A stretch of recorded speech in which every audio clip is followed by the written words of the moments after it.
जय श्री कृष्ण दोस्तों, हर हर महादेव। दोस्तों, आज इस वीडियो में हम वैशाख मास महात्म्य अध्याय 5वां श्रवण करेंगे। इस अध्याय में भगवत कथा के श्रवण और कीर्तन का महत्व तथा वैशाख मास के धर्मों के अनुष्ठान से राजा पुरुयशा का संकट से उद्धार कैसे हुआ, इसका वर्णन बताया गया है। आइए हम अध्याय प्रारंभ करते हैं। श्रुतदेव बोले, मेष राशि में सूर्य के स्थित होने पर जो वैशाख मास में प्रातःकाल स्नान करता है और भगवान विष्णु की पूजा करके इस कथा को सुनता है, वह सब पापों से मुक्त हो भगवान विष्णु के परम धाम को प्राप्त होता है। इस विषय में एक प्राचीन इतिहास कहते हैं, जो सब पापों का नाशक, पवित्र कारक, धर्मानुकूल, वंदनीय और पुरातन है। गोदावरी के तट पर शुभ ब्रह्मेश्वर क्षेत्र में महर्षि दुर्वासा के 2 शिष्य रहते थे, जो परमहंस, ब्रह्मनिष्ठ, उपनिषद में परिनिष्ठ और इच्छा रहित थे। वे भिक्षा मात्र भोजन करते और पुण्य में जीवन बिताते हुए गुफा में निवास करते थे। उनमें से एक का नाम था सत्यनिष्ठ और दूसरे का नाम था तपोनिष्ठ। वे इन्हीं नामों से तीनों लोक में विख्यात थे। सत्यनिष्ठ सदा भगवान विष्णु की कथा में तत्पर रहते थे। जब कोई श्रोता अथवा वक्ता न होता, तब वे अपने नित्य कर्म किया करते। यदि कोई श्रोता उपस्थित होता तो उसे निरंतर वे भगवत कथा सुनाते, और यदि कोई कथावाचक भगवान विष्णु की कल्याण में पवित्र कथा कहता, तो वे अपने सब कामों को समेटकर श्रवण में तत्पर उस कथा को सुनने लगते। वे अत्यंत दूर के तीर्थों और देव मंदिरों को छोड़कर तथा कथा विरोधी कर्मों का परित्याग करके भगवान की दिव्य कथा सुनते और श्रोताओं को स्वयं भी सुनाते। कथा समाप्त होने पर सत्यनिष्ठ अपना शेष मृत्यु में संसार बंधन की प्राप्ति नहीं होती, इसके अंतकरण की शुद्धि होती है। भगवान विष्णु में जो अनुराग की कमी है वही दूर हो जाती है और उनके प्रति गाढ़ अनुराग होता है। साथ ही साधु पुरुष के प्रति सौहार्द बढ़ता है। रजोगुण रहित गुणातीत परमात्मा शीघ्र हृदय में स्थित हो जाते हैं। श्रवण से ज्ञान पाकर मनुष्य भगवान चिंतन में समर्थ होता है। श्रवण, ध्यान और मनन यह वेदों में अनेक प्रकार से बताया गया है। जहाँ भगवान विष्णु की कथा न होती हो और जहाँ साधु पुरुष न रहते हो, वह स्थान साक्षात गंगा तट ही क्यों न हो, निसंदेह त्याग देना योग्य है। जिस देश में तुलसी नहीं है अथवा भगवान विष्णु का मंदिर नहीं है, ऐसा स्थान निवास करने योग्य नहीं है। यह निश्चय करके मुनिवर सत्यनिष्ठ सदा भगवान विष्णु की कथा और चिंता में संलग्न रहते थे। दुर्वासा का दूसरा शिष्य तपोनिष्ठ दुराग्रह पूर्व कर्म में तत्पर रहता था। वह भगवान की कथा छोड़कर अपना कर्म पूरा करने के लिए इधर उधर हट जाता था। कथा की अवहेलना से उसे बड़ा कष्ट उठाना पड़ा। अंतगतोत्व पथा परायण सत्यनिष्ठ ने ही उसका संकट से उद्धार किया। जहाँ लोगों के पाप का नाश करने वाली भगवान विष्णु की पवित्र कथा होती है, वहाँ सब तीर्थ और अनेक प्रकार के क्षेत्र स्थित रहते हैं। जहाँ विष्णु कथा रूपी पुण्यमय नदी बहती रहती है, उस देश में निवास करने वाले की मुक्ति उनके हाथों में ही है। पूर्व काल में पांचाल देश में पुरुयशा नामक एक राजा थे, जो पुण्यशील एवं बुद्धिमानी राजा भूरियशा के पुत्र थे। पिता के मरने पर पुरुयशा राज सिंहासन पर बैठे। वे धर्म की अभिलाषा रखने वाले, शूरता, उदारता आदि गुणों से संपन्न और धनुर्वेद में प्रवीण थे। उन महामती नरेश ने अपने धर्म के अनुसार पृथ्वी का पालन किया। कुछ काल के पश्चात राजा का धन नष्ट हो गया। हाथी और घोड़े बड़े बड़े रोगों से पीड़ित होकर मर गए। उनके राज्य में ऐसी भारी अकाल पड़ा जो मनुष्यों को अत्यंत विनाश करने वाला था।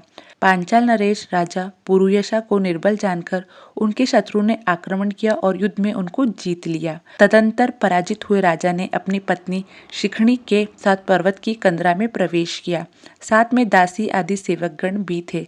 इस प्रकार छिपे रहकर राजा मन ही मन विचार करने लगे कि मेरे यह क्या अवस्था हो गई। मैं जन्म और कर्म से शुद्ध हूँ, माता और पिता के हित में तत्पर रहा, गुरु भक्त, उदार, ब्राह्मणों का सेवक, धर्मपरायण, सब प्राणियों के प्रति दयालु, देव पूजक और जितेंद्र इंद्रिय भी हूँ। फिर किस कर्म में मुझे यह विशेष दुख देने वाली दरिद्रता प्राप्त हुई है? किस कर्म से मुझे पराजय हुई और किस कर्म के फलस्वरूप मुझे यह वनवास मिला? इस प्रकार चिंता में व्याकुल होकर राजा ने खिन्न चित्त से अपने सर्वज्ञ गुणी गुरु मुनि श्रेष्ठ याज और उपयाज का स्मरण किया। राजा के आह्वान करने पर दोनों बुद्धिमान मुनीश्वर वहां आए। उन्हें देखकर पांचाल प्रिय नरेश सहसा उठकर खड़े हो गए और बड़ी भक्ति के साथ गुरु के चरणों में मस्तक रखकर प्रणाम किया। फिर वन में पैदा होने वाली शुभ सामग्रियों के द्वारा उन्होंने उन दोनों का पूजन किया और विनीत भाव से पूछा, विप्रवरों, मैं गुरुचरणों में भक्ति रखने वाला हूँ। मुझे किस कर्म से यह दरिद्रता, कोष हानि और शत्रु से पराजय प्राप्त हुई है? किस कारण से मेरा वनवास हुआ और मुझे अकेले रहना पड़ा? मेरा ना कोई पुत्र है, ना कोई भाई और ना हितकारी मित्र है। मेरे द्वारा सुरक्षित राज्य में यह बड़ा भारी अकाल कैसे पड़ा? ये सब बात विस्तार पूर्वक मुझे बताइए। राजा ने इस प्रकार पूछने पर वे दोनों मुनिश्रेष्ठ कुछ देर ध्यानमग्न होकर इस प्रकार बोले, राजन, तुम पहले के 10 जन्मों तक महापापी व्याधा रहे हो। तुम सब लोगों के प्रति क्रूर और हिंसा परायण थे। तुमने कभी लेश मात्र भी धर्म का अनुष्ठान नहीं किया। इंद्रिय संयम तथा मनोनिग्रह का तुम में स्वर्थ अभाव था। तुम्हारी जीवा पर किसी प्रकार भगवान विष्णु का नाम नहीं लेती थी। तुम्हारा चित्त गोविंद के चारों चरणोविंदों का चिंतन नहीं करता था और तुमने कभी मस्तक नवाकर परमात्मा को प्रणाम नहीं किया। इस प्रकार दुरात्मा व्यधा का जीवन व्यतीत करते हुए तुम्हारे 9 जन्म पूरे हो गए। 10वां जन्म प्राप्त होने पर तुम्हें पर्वत पर पुनः व्यधा हुई। वहां सब लोगों के प्रति क्रूरता करने पर ही तुम्हारा स्वभाव था। तुम मनुष्यों के लिए यम के समान थे, दयाहीन, शस्त्रजीवी और हिंसा परायण थे। अपनी स्त्री के साथ रहते हुए राह चलने वाले पथिकों को तुम बड़ा कष्ट दिया करते थे। वे बड़े भारी शठ थे। इस प्रकार अपने हित को ना जानते हुए तुमने बहुत वर्ष व्यतीत किए। जिनके छोटे छोटे बच्चे हैं, जैसे मृगों और पक्षियों के वध करने के कारण तुम दयाहीन दुर्बुद्धि को इस जन्म में कोई पुत्र नहीं प्राप्त हुआ। तुमने सबके साथ विश्वासघात किया, इसलिए तुम्हारा कोई सहेदार भाई नहीं हुआ। मार्ग में सबको पीड़ा देते रहे, इसलिए इस जन्म में तुम्हें मित्र रहित हो। साधु पुरुषों का तिरस्कार से शत्रुओं द्वारा तुम्हारी पराजय हुई। कभी दान न देने से दोष से तुम्हारा घर में दरिद्रता प्राप्त हुई। तुमने दूसरों को सदा द्वेग में डाला, इसलिए तुम्हें सुधा वनवास मिला। सबके अप्रिय होने के कारण तुम्हें असहाय दुख मिला। तुम्हारे कुकर्मों से फल इस जन्म में मिला हुआ राज भी छिन गया। वैशाख मास की गर्मी में तुमने स्वर्थावश एक दिन एक ऋषि को दूर से तालाब बता दिया था और हवा के लिए पलाश का एक सूखा पत्ता दिया था। बस जीवन में एक ही पुण्य के कारण तुम्हें यह जन्म परम पवित्र राजवंश में हुआ। यदि अब तुम सुख, राज्य, धन, धन्यादि संपत्ति, स्वर्ग और मोक्ष चाहते हो अथवा युज्य एवं श्रीहरि के पद की अभिलाषा रखते हो तो वैशाख मास के धर्मों का पालन करो, इससे सब प्रकार के सुख पाओगे। इस समय वैशाख मास चल रहा है। आज अक्षय तृतीया है। आज तुम विधि पूर्वक स्नान और भगवान लक्ष्मीपति का पूजन करो। यदि अपने समान ही गुणवान पुत्रों की अभिलाषा करते हो तो सब प्राणियों के हित के लिए प्याऊ लगाओ। इस पवित्र वैशाख मास में भगवान मधुसूदन की प्रसन्नता के लिए यदि तुम निष्काम भाव से धर्मों का अनुष्ठान करोगे तो अंतकरण शुद्ध होने पर तुम्हें भगवान विष्णु का प्रत्यक्ष दर्शन होगा। यूं कहकर राजा की अनुमति ले उनके दोनों ब्राह्मण पुरोहित याज और उपयाज जैसे आए थे वैसे ही चले गए। उनसे उपदेश पाकर महाराज पुरुयशा ने वैशाख मास के संपूर्ण धर्मों का श्रद्धा पूर्वक पालन किया और भगवान मधुसूदन की आराधना की। इससे उनका प्रभाव बढ़ गया तथा बंधु बांधव उनसे आकर मिल गए। तत्पश्चात वे मरने से बची हुई सेना को साथ ले बंधुओं सहित पांचाल नगरी के समीप आए। उस समय पांचाल के राजा 7 राजाओं का पुनः संग्राम हुआ। महारथी पुरुष ने अकेले ही समस्त महाबहु राजाओं पर विजय पाई। विरोधी राजाओं ने भागकर विभिन्न देशों के मार्गों का आश्रय लिया।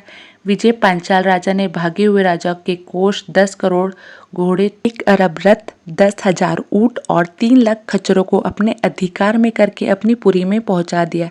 वैशाख धर्म के महात्म्य से सब राजा भग्न मनोरथ हो पुरुयशा को कर देने वाले हो गए और पांचाल देश में अनुपम सुकाल आ गया। भगवान विष्णु की प्रसन्नता से इस वसुधा पर उनका एक छत्र राज हुआ और गुरुता, उदारता आदि गुणों से युक्त उनके 5 पुत्र हुए, जो धृष्टकीर्ति, धृष्टकेतु, धृष्टद्युम्न, विजय और चित्रकेतु के नाम से प्रसिद्ध थे। धर्मपूर्वक प्रतिपालित होकर समस्त प्रजा राजा के प्रति अनुरुक्त हो गई। इससे उसी क्षण उन्हें वैशाख मास के प्रभाव का निश्चय हो गया। तब से पांचाल राजा भगवान विष्णु की प्रसन्नता के लिए वैशाख मास के धर्म का निष्काम भाव से बराबर पालन करने लगे। उनके इस क्रम से संतुष्ट होकर भगवान विष्णु ने अक्षय तृतीया के दिन उन्हें अप्रत्यक्ष दर्शन दिए। बोलिए भगवान श्री हरि विष्णु की जय। तो आपको वीडियो पसंद आई तो वीडियो को लाइक जरूर करें और चैनल को सब्सक्राइब करें।